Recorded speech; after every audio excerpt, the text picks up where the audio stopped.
어, 재정 관리가 중요하다 보니까 좀 많이 길어질 것 같고요. 예산 수립 절차를 둘러보고 예산 모형에 대해서 구체적으로 한번 들어가 보고 이후에 집행 과정, 집행이나 어, 결산 그리고 회계까지 쭉 하는데 이거는 이제 다음 차시로도 넘어갈 수도 있을 것 같아서 미리 말씀드리고 하겠습니다. 바람직한 예산 수립 절차를 위해서는 지난 시간에 이어서 예산 수립의 절차, 그러니까 바람직한 예산 수립에 대한 절차를 살펴보면 첫 번째는 목표 설정이고 두 번째는 자료 수집, 세 번째는 운영 대안을 고려하고 네 번째 우선순위를 결정하고 잠정 확정하고 원천 확인하고 최종 확정 그리고 적절한 홍보와 해석의 과정을 거치게 되는데요. 하나씩 살펴보면 목표 설정 부분은 예산 수립 시 가장 먼저 수행되어야 할 과정으로서 조직의 장기적이고 일반적인 목표와 단기적으로 구체적인 목표를 확인하고 새로운 목표를 설정해야 하는 단계를 말합니다. 회계연도가 걸쳐서 진행되는 경우가 있지만 대부분의 예산 수립 같은 경우는 1회계연도를 기준으로 이렇게 예산을 잡게 됩니다. 조직의 단기 목표를 장기 목표와는 얼마나 부합되는지 새로운 단기 목표를 설정할 때 장기 목표와의 관계를 구체적으로 명시하는 이런 과정들을 거치게 됩니다.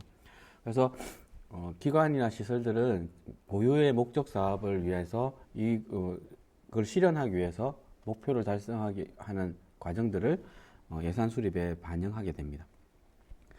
두 번째 자료 수집 부분은 조직의 목표를 확인하고 설정을 함께 이제 이루는 과정으로서 조직의 과거 및 현재 운영 전반에 관한 정보들을 수집하는. 그러니까 기존 했던 내용들을 다 수집을 하고 그 부분에서 그리고 향후에 관련된 하려고 하는 부분의 자료들을 같이 수집해서 이것을 부서별로 개인별로 프로그램 실정이나 평가 이런 것들 그리고 가용 자원 재정 상황들을 충분히 고려해서 그러니까 예산을 수립하게 되는 과정을 거치게 됩니다. 그리고 세 번째 운영 대안을 고려하는 부분에 있어서 수집된 정보를 기초로 기존의 운영 방법이나 프로그램 능률성, 효과성 등을 하고 새로운 대안이 생겼을 때 이게 능률적인지 효과적인지를 검토하고 이를 바탕으로 해서 다양한 운영 대안들을 여러 개를 뽑게 되는 거죠. 그리고 이걸 비교해서 어떤 장단점이 있다는 것들을 하고 이걸 통해서 다음 단계에 있는 우선순위 결정을 하게 됩니다. 다양한 운영 대안들 중에서 조직의 목표 달성을 위해 가장 현실적이고 효과적인 것 그리고 시급한 것 그리고 재정 가능 운영을 해서 그러니까 지정 기탁이든지 이게 재정을 충분히 그러니까 확보할 수 있는 것들 순서대로 해서 우선순위를 정하게 됩니다. 그리고 이제 잠정적으로 이 내용들 우선순위에 따라 지출 예산들을 운영 단위, 프로그램 단위, 기능 단위에 따라서 배정을 하고 지출 예산안을 잠정적으로 이게 최종 확정이 아니고 잠정적으로 요렇게 했으면 좋겠다는 안을 제시하는 거죠. 그래서 이게 이사회가 됐든 운영위원회가 됐든 총회가 됐든 거기에서 확정되기 전 단계라고 보시면 될 것 같아요. 그래서 다양한 수입원에 대한 정보까지 포함을 해서 재정 자원의 동원 가능성까지 그러니까 확보가 가능할 것 같아. 안 될 수도 있죠. 이런 부분들을 이제 잠정적으로 확정하는 그 단계를 거치고 그리고 이게 이제 원천을 이제 자금 원천이라고 이야기하는데 이게 보조금으로 할 건지 아니면 후원금으로 할 건지 지정 기탁으로 해서 할 건지 아니면 자부담으로 해서 진행할 건지에 대한 부분들을 그러니까 분류하는 작업들. 그래서 예산이 확정이 아주 안 났기 때문에 가안 정도로 생각하시면 되고 잠정적으로 확정된 예산을 가지고 가능하다고 생각하는 안을 만들어 놓는 겁니다. 그리고 이제 최종 확정의 단계를 가는데요. 재정의 원천과 접촉하여 재정 수입이 확인이 그러니까 줄 수 있다. 확보가 됐다라고 했을 때 확정하는 그리고 수입 예산과 지출 예산안을 삭감 아니면 종액 이런 과정들을 거쳐서 최종적인 예산안을 우리나라에서는 이 과정을 기획예산처에서 하게 되죠. 이런 부분들이 기획재정부인가요? 거기서 진행하게 되는 부분입니다. 그래서 최종적으로 예산을 확정하고 이사회나 총회나 이런 데 승인을 득하는 과정들을 거치게 됩니다. 그리고 지자체에 보고해서 그러니까 확정하는 단계를 거치게 되죠. 그리고 마지막은 적절한 홍보와 해석. 예산이 최종적으로 확정되면 이에 따른 지출 예산을 운영 단위, 사업 단위, 기능 단위에 맞게 배정하고 지출 예산을 잠정적으로 확인하는 과정들을 거치게 됩니다. 교재에 이제 보면 이제 수립 절차 뭐 이런 내용들이 있죠. 그러니까 화면에 수립 절차에 대한 부분을 보면 뭐 이거는 그냥 시군구에서 뭐 그러니까 필요하다고 인정되는 예산 편성 지침을 통보한다. 저는 이때까지 한 번도 받은 적이 없어요. 근데 이게 법상으로는 하게 돼 있습니다. 근데 안 하고 있죠. 회계연도 개시 2개월 전에 주게 돼 있습니다. 그리고 법인에는 이제 시설들한테 예산 지침을 또 법인에 맞게 지침을 해서 2개월 전까지 이렇게 짜서 올려라 라고 해서 내리는 거죠. 그리고 회계 예산, 법인 회계, 시설 회계, 수의사업 회계로 나누어서 구분 회계라고 하죠. 나누어서 회계연도 개시 전까지 뭐 이렇게 측정을 해야 되고요. 보통 5일 전까지 회계연도 개시 5일 전까지 지자체에 보고하는 절차를 거치게 됩니다. 시설 회계 및 예산에 대한 운영위원회 보고도 하고 그 승인을 받고요. 법인 회계 부분에 이사의 의결로 예산안을 확정하게 되고 확정된 예산안을 시군구에 제출. 회계연도 5일 전까지죠. 그리고 이 부분에 있어서는 예산안 제출하고 난 20일간 정도 온라인에 공개를 하게 되어 있습니다. 이런 부분들을 뭐 이게 지자체 홈페이지도 있고요. 뭐 사회복지 정보 시스템 그리고 그 시설의 홈페이지에 모두 공개를 해야 되는 부분입니다. 이어서 이제 예산의 모형인데요. 표에는 그러니까 앞에 화면에는 간단하게 나와 있는데 이게 좀 내용이 깁니다. 한번 참고해 봤으면 좋겠고요. 사회복지 조직 예산 모형은 예산 수립의 구성과 조직에 따라 일반적으로 품목별 예산, 성과주의 예산, 기획 예산, 연기준 예산으로 있는데요. 이게 뭐 그러니까 일반 기업에서 쓰는 예산들을 가져오다 보니까 뭐 딱 사회복지 예산이다라고 할 수 있는 부분은 아닙니다. 근데 준용해서 사용하고 있죠. 품목별 예산 같은 경우는 가장 많이 사용하는 예산 기준이었어요. 지금도 뭐 그렇게 뭐냐면 그 고유 재무회계 규칙도 그렇게 구정이 돼 있고 하기 때문에 한번 재무회계 규칙을 잔잔하게 한번 보시면 이렇게 사용될 수 있겠구나라는 걸 알 수 있을 것 같은데요. 1920년 미국의 29대 대통령 시절부터 사용된 예산 유형으로 예산 지출에 대한 통제를 가하기 위해서 개발된 유형으로 분목별 예산은 정부와 비영리 조직의 가장 오래된 모델 중에 하나다. 지출 대상을 품목별로 분류하여 다양한 수입 및 지출 목록 등이 명시되고 각 목록별로 예상되는 금액이 명시되어야 하고 전년도 예산을 근거로 하여 일정한 양만큼 증가시키 나가는 점진주의적 특성을 가지고 있다. 그러니까 저희 기관도 분목별 예산을 바탕으로 해서 예산을 짜고 있습니다. 예. 인력이 그렇게 많지 않기 때문에 뒤에서 나오는 연기준이나 이런 것들을 하기에는 여력이 별로 없는 것도 사실입니다. 그래서 분목별 예산의 장점은 단순하고 간편하며 비용의 조절이 가능하고 지출의 근거가 명확하기 때문에 예산을 통제하기 유리하다. 그러니까 보고하기도 편한 거죠. 그리고 예산 항목별로 지출이 정리되어 있기 때문에 회계에도 유리하다. 그러나 전년도 예산을 기준으로 하고 있기 때문에 예산의 정감이 신축성이 없고 비탄력적이며 예산 편성의 근거에 대한 정보가 불충분하며 책임성의 확보에 한계가 있다. 그리고 사업의 목표나 내용 설정과의 연계를 하기 어려워 효과성 측정, 효율성, 생산성, 서비스의 질을 결정하는데 한계가 있다라고 볼 수 있는데요. 그러니까 어떻게 투명하게는 보여질 것 같아요. 분목별 예산을 하면 당초 예산 잡혔는 대로 쭉 쓰면 되니까. 근데 상황에 대한 대처 능력 이런 것들이 조금 약한 거죠. 그러니까 긴급하게 써야 될 예산이 생겼을 때 대처할 수 있는 부분, 예비비가 있기는 하지만 실질적으로 예비비를 그렇게 많이 편성할 수 있는 여력이 있는 것도 아니기 때문에 기존에 있는 예산을 조정해서 써야 되는 이런 부분에서는 한계가 있을 수밖에 없습니다. 교재 286페이지에 보면 이렇게 사무비, 재산조성비, 사업비 이런 형태로서 나누어서 진행하게 되고 인건비, 업무추진비, 운영비, 시설비에는 이렇게 해서 재무회계 규칙상에 있는 그 목록에 맞게 집행하는 이런 부분이라고 할 수 있고요. 성과주의 예산 같은 경우에는 기능주의 예산이라고도 하고 점정주의에 기반으로 한 품목별 예산의 단점을 보완하기 위해서 만들어졌습니다. 조직의 활동을 기능별 또는 프로그램별로 나눈 다음에 다시 세부 프로그램을 나누고, 세부 프로그램은 단위 원가하고 업무량을 계산하여 서로 곱해서 필요한 예산을 추정하는 방식. 그러니까 모금의 프로젝트를 위한 사업의 이런 부분들을 반영하고 있다라고 보시면 될 것 같고요. 성과주의 예산 같은 경우 산출물, 결과에 초점을 좀 맞추고 있습니다. 각 서비스의 산출물에 대한 투입 비용의 적정성을 근거로 한 효율성을 강조. 그래서 결과물에서 성과가 있었다. 성과주의 예산 모형은 목표 달성을 위한 예산을 편성하기 때문에 목표, 사업에 대한 분명한 이해와 모니터링이 가능하다는 점과 단위 비용을 계산하기 때문에 자금을 합리적으로 배분하여 효율성을 강조할 수 있다.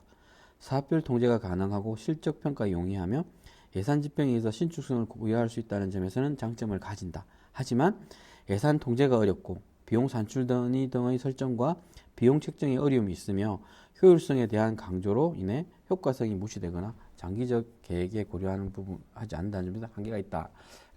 모금회 사업에도 이런 거 있죠. 그러니까 모금회 식비가 딱 그러니까 예전에는 만원에 지금 15,000원으로 집행할 수 있다라고 하고 있어요. 근데 애들하고 여행을 가는 프로젝트라고 한다면 15,000원 갖고 15,000원을 하는 식당을 구하기가 쉽지는 않은 부분이 발생하게 되는 거죠. 이랬을 때는 적절한 대처가 안 되는 뭐 이런 부분들이 발생하게 됩니다. 그래서 계속 건의하고 뭐 이런 부분들의 과정들을 거치게 되는 거죠. 그래서 그러니까 뭐 288페이지에는 성과주의 예산 모형의 예시가 있습니다. 그러니까 뭐 여행을 간다 했을 때 1인당 얼마의 비용을 가지고 뭐 몇 명이 가서 어떠한 부분을 결과물을 내겠다. 이런 것들이 되는 거죠. 세 번째 기획 예산입니다. 기획 예산은 1954년 미국의 랜드 연구소에서 처음 개발되어 65년 이후에 이제 미국에서 채택해서 사용하고 있다. 장기적인 사업 계획을 세우고 그것을 실천하기 위해 당해 연도의 프로그램 계획과 이를 뒷받침하는 예산을 통합하여 수립하는 예산 체계다.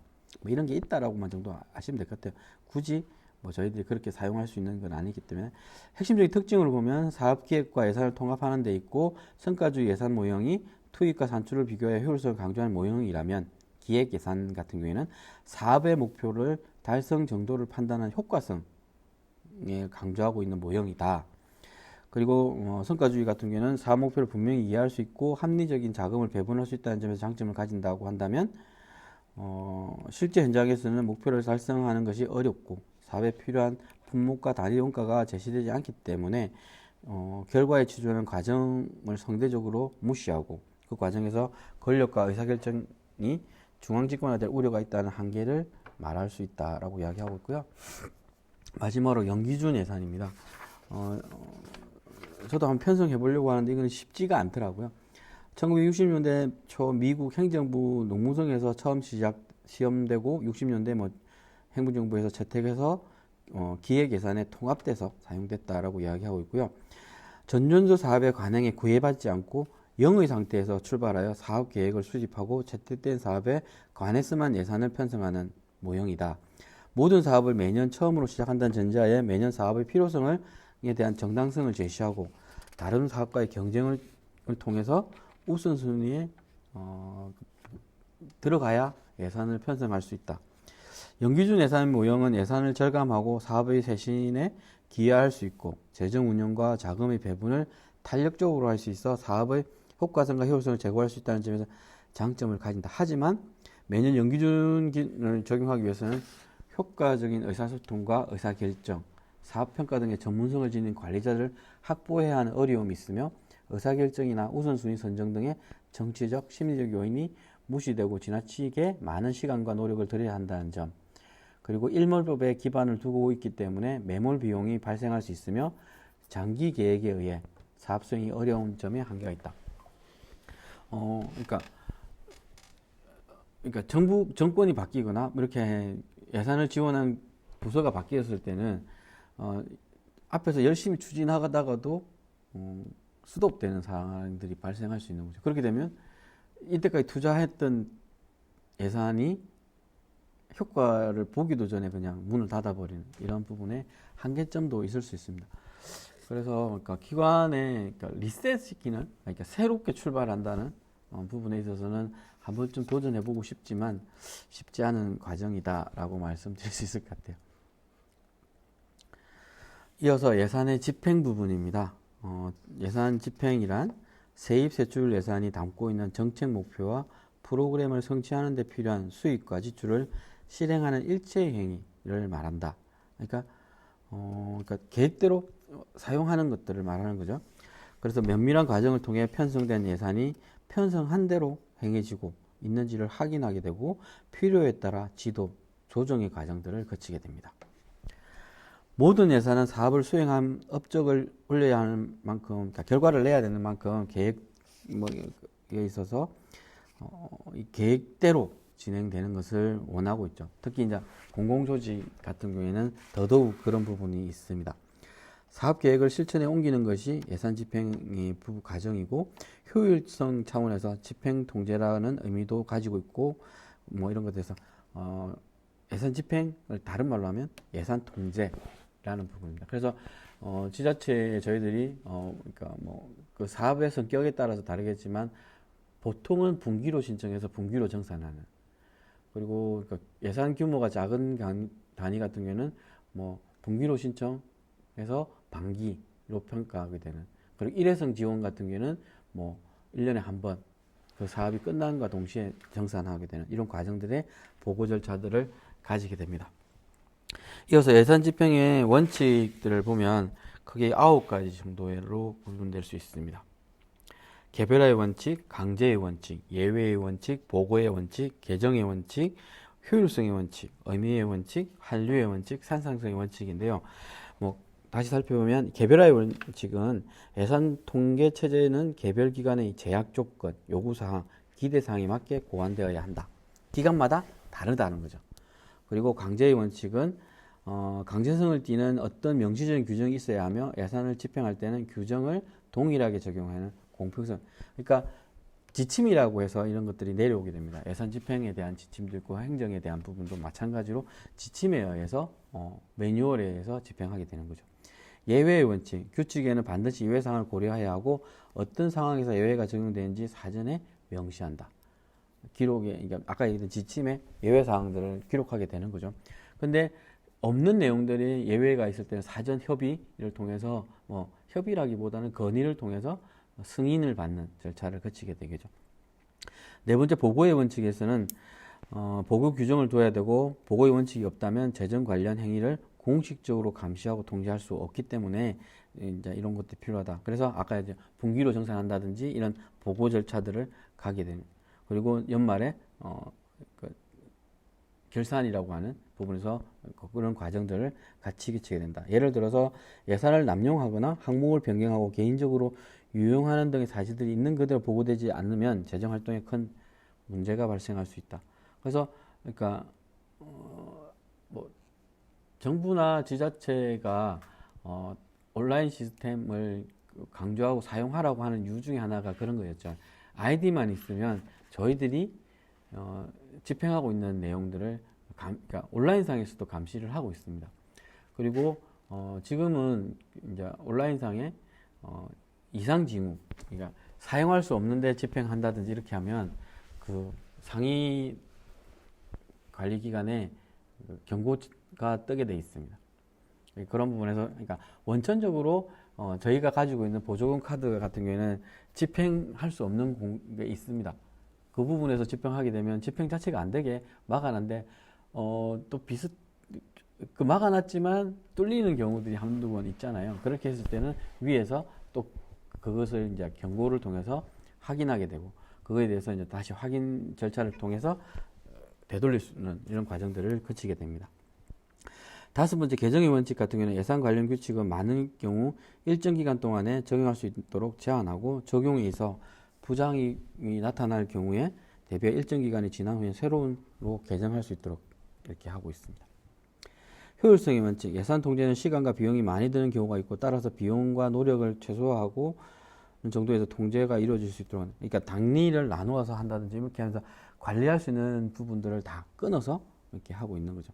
의미의 원칙, 효과적으로 예산을 통제하기 위해서는 규칙, 기준, 의사소통 및 계약 등이 관계되는 모든 사람이 잘 이해할 수 있도록 전달되어야 되고, 따라서 규칙이 보다 명확하게 정리되어야 하고, 통제를 위한 관련 자료들을 쉽게 얻을 수 있어야 하며, 절차의 분류와 해석을 위한 사항들이 명확하게 제시되어야 한다. 그리고 한류의 원칙, 예산 통제 체계에 관련된 규칙, 기준, 의사소통 및 계약 등을 적용할 때는 발생할 수 있는 다양한 부작용 및 장단점 등에 대해서 관련자들의 의견을 수렴하며 개정, 개선의 기초를 삼는다. 부정 사례가 발생하면 이것들을 다 그러니까 그 담당자들을 모아서 교육하는 과정들도 거치게 됩니다. 하면서 다시 이런 문제들이 발생하지 않게 한다든지, 회계 부정, 특히나 회계 부정 같은 경우에 문제가 발생했을 때는 사례집을 발간해서 내린다든지 이런 것들을 통해서 다시 그런 일이 일어나지 않도록 경각심을 일깨우고 있고요.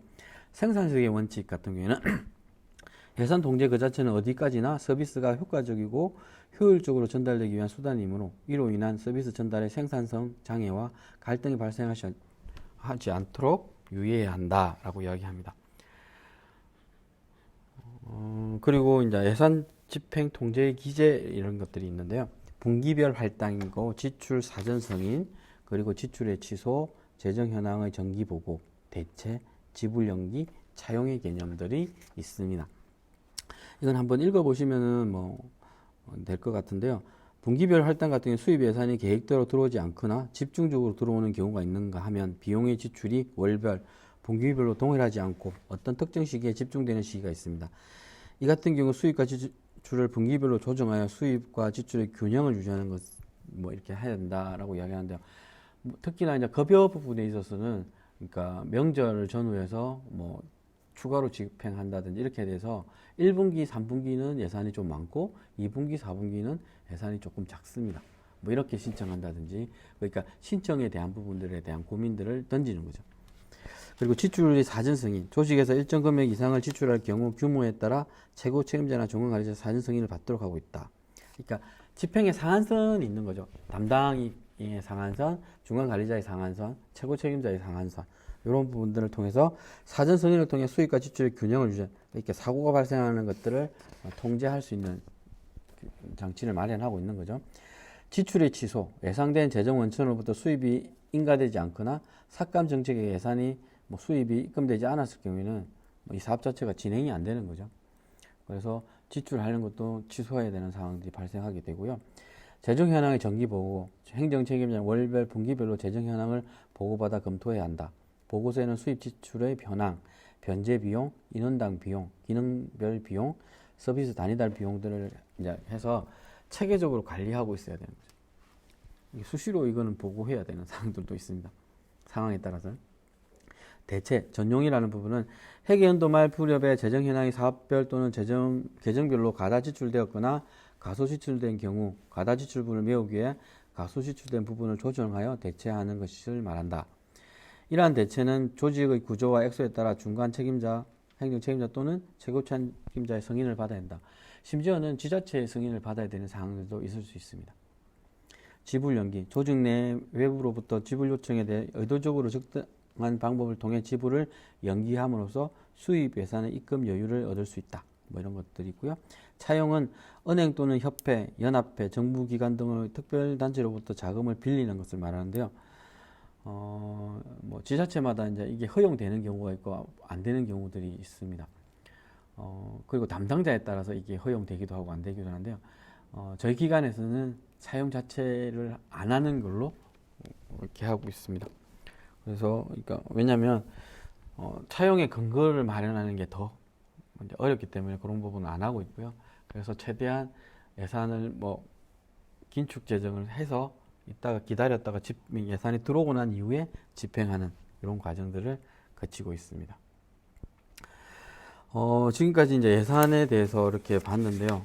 다양한 부분에 있어서 품목별 예산이든 이렇게 또 있었고, 성과주의 예산, 기획 예산, 연기준 예산을 고려하면서, 그러니까, 예산이 가지는, 그러니까 뭐냐면 사업의 이제 효과성을 어떻게 내겠다라는 부분. 그러니까, 예산을 어떻게 수립하느냐에 따라서, 그러니까 그러니까 기관의 운영 형태가 달라질 수 있는 거죠. 당초의 예산을 그러니까 좀 허황되게 짠다라고 하나? 그러니까 후원금을 얼마 이상 우리가 만들 수 있어라는 목표를 가지고 한다면 실질적으로 그 후원금이 안 들어왔을 때는 이 사업 자체가 기관의 운영 자체가 흔들리는 부분이 생길 수 있습니다. 그래서 얼마나 그러니까 저희들도 예전에는 후원금에 대한 부분에서 조금 과다 책정하기도 했었고 이렇게 했는데 딱 정해진 거는 뭐 지금은 딱 정해진 거는 보조금밖에 없어요. 그리고 전년도에 이제 외부 공모 사업을 통해서 차년도 예산을 확보하기 때문에 공모에서 선정된 거 이거 말고는 뭐 명확하게 뭐 돈을 준다 사회복지기관이 그런 게 없기 때문에 후원금도 실질적으로 예상치고 그러니까 전년도의 예상치에서 뭐 일정 정도 올라간다 이런 정도의 기준을 가지고 있습니다. 그래서 지금까지 예산에 대해서 봤고요. 이후에는 결산 과정들 그리고 회계감사까지 한번 다음 시간에 보도록 하겠습니다.